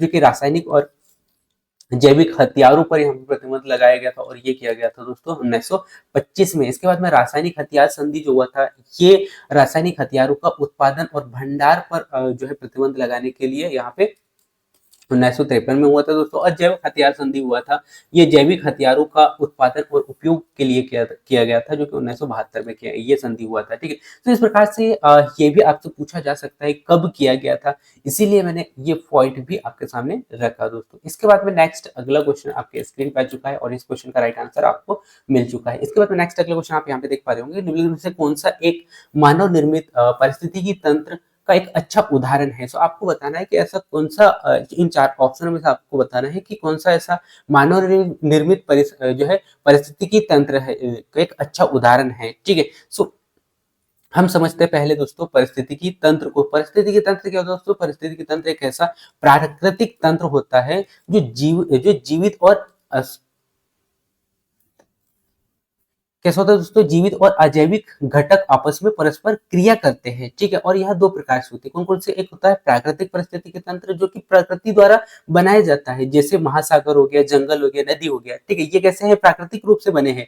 लेकिन दूसरा जो होता है मानव निर्मित परिस्थितिकी तंत्र, जो कि मनुष्यों के द्वारा बनाया गया है, जैसे कृषि हो गया, भूमि हो गया, बाग हो गया, जलाशय हो गया, तालाब हो गया, ये किनके द्वारा बनाया जाता है, ये मानव द्वारा निर्मित किया जाता है। ठीक है, तो इस प्रकार से आपने देखा परिस्थितिकी तंत्र को। ठीक है, परिस्थितिकी तंत्र सामान्यतः 2 प्रकार से होता है। अब यहाँ पे आपसे क्वेश्चन पूछा गया है कि कौन सा मानव निर्मित परिस्थितिकी तंत्र का एक अच्छा उदाहरण है। ठीक है, सो महासागर को क्या जो है व्यक्ति बनाता है, जी हाँ नहीं, क्योंकि ये प्राकृतिक होते हैं। कृषि भूमि, जी हाँ। इसके बाद में वृक्ष और पौधे और तालाब। ठीक है, सो इस प्रकार से इस क्वेश्चन का राइट आंसर आपको यहाँ पे देखने को मिलेगा दोस्तों, जो कि आपसे पूछा गया था। सो इसका अच्छा उदाहरण यदि हम देखें दोस्तों, तो अच्छा उदाहरण के तौर पे होगा कृषि भूमि, ठीक है। यदि हम वृक्ष और पौधों की बात करें दोस्तों, हम लगा तो सकते हैं, लेकिन प्राकृतिक रूप से ये पौधे और वृक्ष जो है उगते हैं, या ये जो है इनको वृद्धि होता है, ठीक है। लेकिन यदि हम तालाब की बात करें दोस्तों, तो तालाब कई बार तालाब भी जो होते हैं कि ये कैसे होते हैं, यदि बहुत बड़ा तालाब है तो कहने के हम कह सकते हैं कि प्राकृतिक है। लेकिन हाँ, खासकर जो है छोटे जो तालाब जो होते हैं वो मानव निर्मित होते हैं, क्योंकि मानव के द्वारा बनाए जाते हैं। लेकिन सबसे अच्छा पारिस्थितिकी तंत्र का उदाहरण यदि हम कहें दोस्तों, तो वो होगा कृषि, ठीक है। क्या होगा? कृषि भूमि होगा, ठीक है। तो इस प्रकार से इस क्वेश्चन का राइट आंसर मिलाऊंगा दोस्तों। इसके बाद में और पारिस्थितिकी तंत्र को मैंने यहाँ पे समझाने का प्रयास किया था। अब हम समझते हैं भूमि यानी कि कृषि भूमि को, जो कि मानव निर्मित द्वारा सबसे अच्छा पारिस्थितिकी तंत्र क्यों माना जाता है, क्योंकि कृषि जो है दोस्तों, कृषि भूमि जो है पूरी तरह से मानव द्वारा निर्मित होता है, ठीक है। और इसमें मिट्टी, पानी, उर्वरक और कीटनाशक और फसलों का चयन जो है किसके द्वारा किया जाता है? मानव के द्वारा किया जाता है।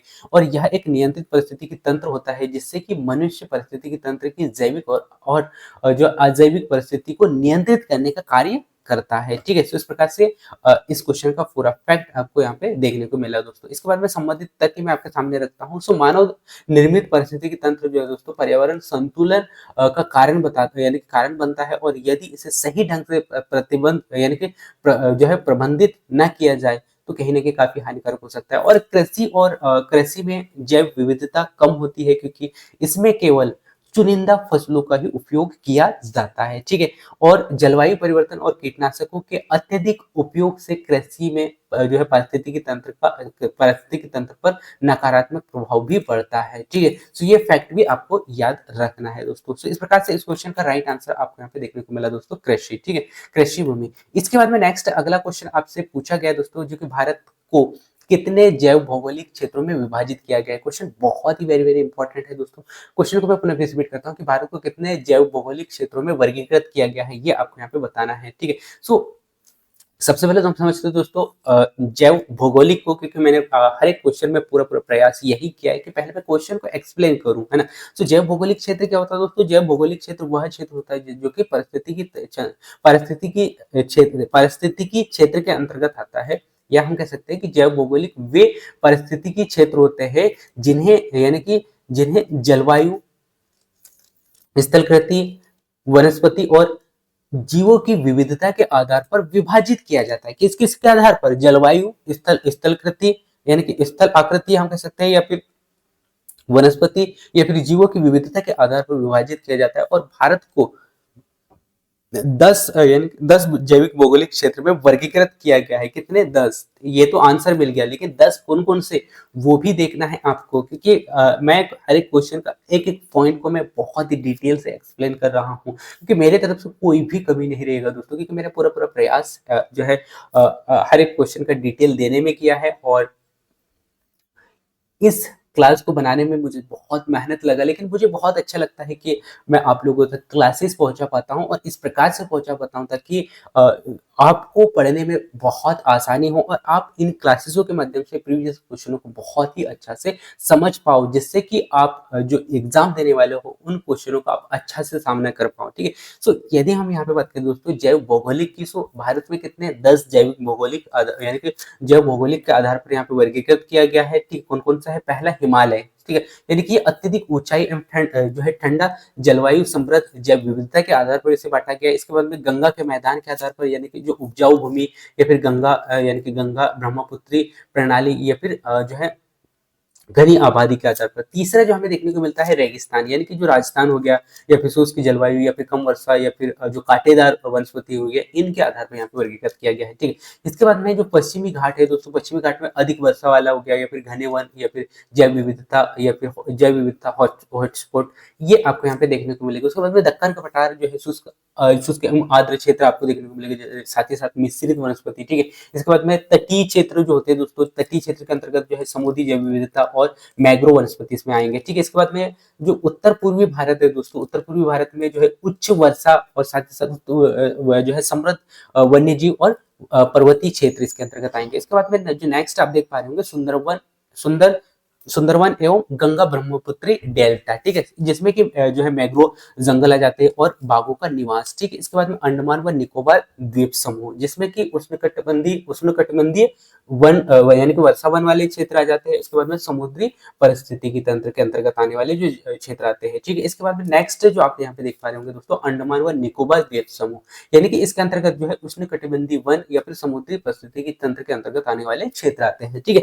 इसके बाद में नेक्स्ट है दोस्तों इंडो गंगा ब्रह्मपुत्री मैदान, ठीक है, जिसमें कि गंगा और ब्रह्मपुत्री नदियों का विस्तृत क्षेत्र यहाँ पे इसके अंतर्गत आते हैं, ठीक है। तो इस प्रकार से भारत में जो है 10 भौगोलिक क्षेत्र यहाँ के रूप में यहाँ पे भारत को वर्गीकृत किया गया है, ठीक है।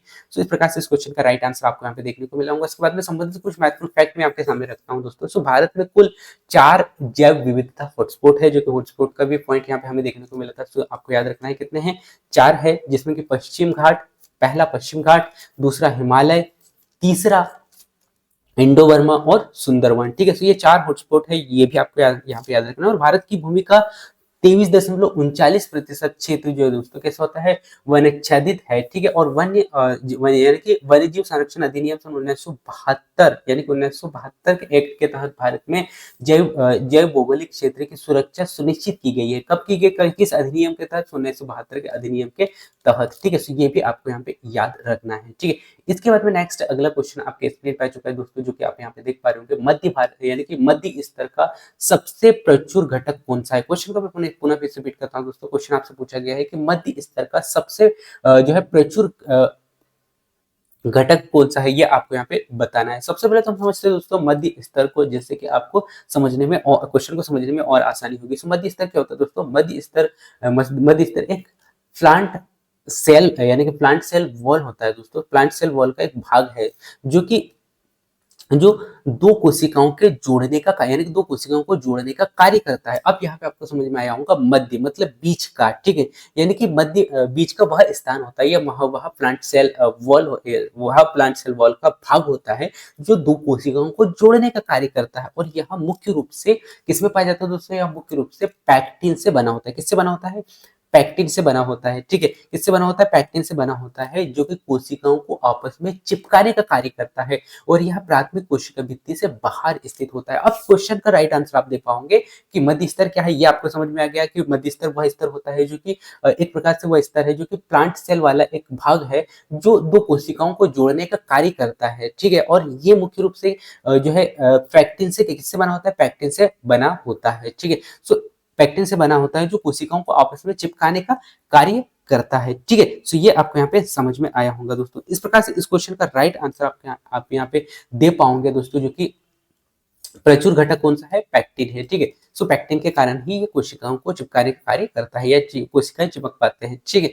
ये आपको यहाँ पे समझ में आया होगा दोस्तों। इसके बाद में नेक्स्ट हम समझते हैं पैक्टिन को, कि पैक्टिन क्यों मध्य स्तर का जो मुख्य घटक होता है, क्योंकि पैक्टिन एक कार्बोहाइड्रेट जो है कार्बोहाइड्रेट आधारित पॉलीमर होता है दोस्तों, जो कि यह जल को अवशोषित करने की क्षमता रखता है, जिससे कि क्या होगा कि जिससे कोशिकाओं के बीच में लचीलापन और मजबूती बनी रहती है। और पैक्टिन कोशिकाओं को एक साथ जोड़कर पौधों की संरचना को स्थायित्व प्रदान करता है। और यह फल और सब्जियों में भी पाया जाता है और इन्हें यानी कि इसे सैम और जेली बनाने के रूप में भी उपयोग किया जाता है, ठीक है। तो इस प्रकार से ये भी आपको पैक्टिन का जो है फैक्ट है वो समझ में आया होगा। पैक्टिन क्या है और इसके मुख्य घटक क्यों होता है, ये भी मैंने यहाँ पे बताने का प्रयास किया दोस्तों। इसके बाद में हम इसके मध्य स्तर और कोशिकाओं के बीच में जो अंतर होता है वो भी मैं आपको यहाँ पे बता देता हूँ दोस्तों।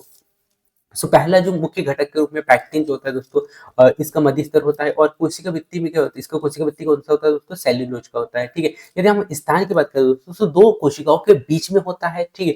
और प्रत्येक सेल्यूलोज के चारों तरफ होता है, यानी प्रत्येक कोशिकाओं के चारों तरफ होता है। और कार्य क्या करता है, कोशिकाओं को जोड़ने का करता है और कोशिकाओं की संरचना का देने यानी कि संरचना देना इसका मुख्य कार्य होता है। और अन्य घटक में कैल्शियम और फैक्टेट होंगे। और उसके बाद में जो इसके जो कोशिका भित्ति होंगी दोस्तों, लिग्निन या फिर कोशिका भित्ति में लिग्निन या फिर जो है हेमिसेल्यूलोज इसमें उपस्थित होता है, ठीक है। इस प्रकार से हमने इन दोनों के मध्य में कोशिका भित्तियों का अंतर यहाँ पे देखा दोस्तों। इसके बाद में इससे संबंधित कुछ महत्वपूर्ण फैक्ट मैं आपके सामने रखता हूँ दोस्तों, जो कि पैक्टिन कोशिकाओं को जोड़ने वाला जो होता है दोस्तों, जिसे कहा जाता है सेमिटिंग सेमिटिंग पदार्थ होता है। क्या होता है? यानी कि पैक्टिन पदार्थ को जोड़ने वाला जो पदार्थ यानी कि जो किसके द्वारा जोड़ा जाता है दोस्तों?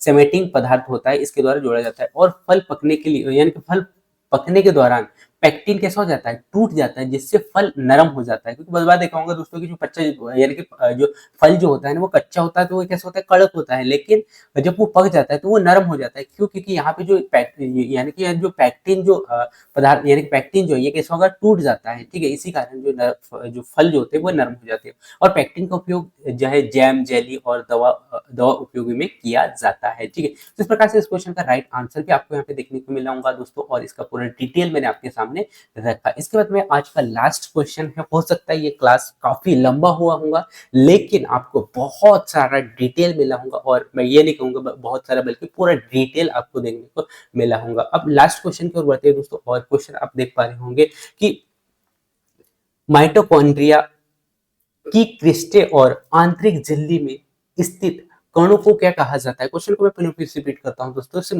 माइटोकॉन्ड्रिया की क्रिस्टे और आंतरिक झिल्ली में स्थित कणों को क्या कहा जाता है, ये आपको यहाँ पे बताना है। सो सबसे पहले तो हम समझते हैं दोस्तों माइटोकॉन्ड्रिया को, जिससे कि आपको क्वेश्चन समझने में आसानी होगी, ठीक है? सो माइटोकॉन्ड्रिया कोशिका के ऊर्जा गृह भी कहा जाता है, क्योंकि बहुत बार आपने देखा होगा दोस्तों, और बहुत बार आपने जो है इस पॉइंट को पढ़ा होगा, और ये बहुत बार क्वेश्चन पूछा भी जा चुका है। जहां पे साइंस को क्वेश्चन आते हैं ना दोस्तों, ऐसे पॉइंट बहुत ज्यादा पूछे जाते हैं। सो माइटोकॉन्ड्रिया को क्या कहा जाता है? कोशिका का ऊर्जा गृह कहा जाता है, यानी कोशिका का ऊर्जा घर कहा जाता है।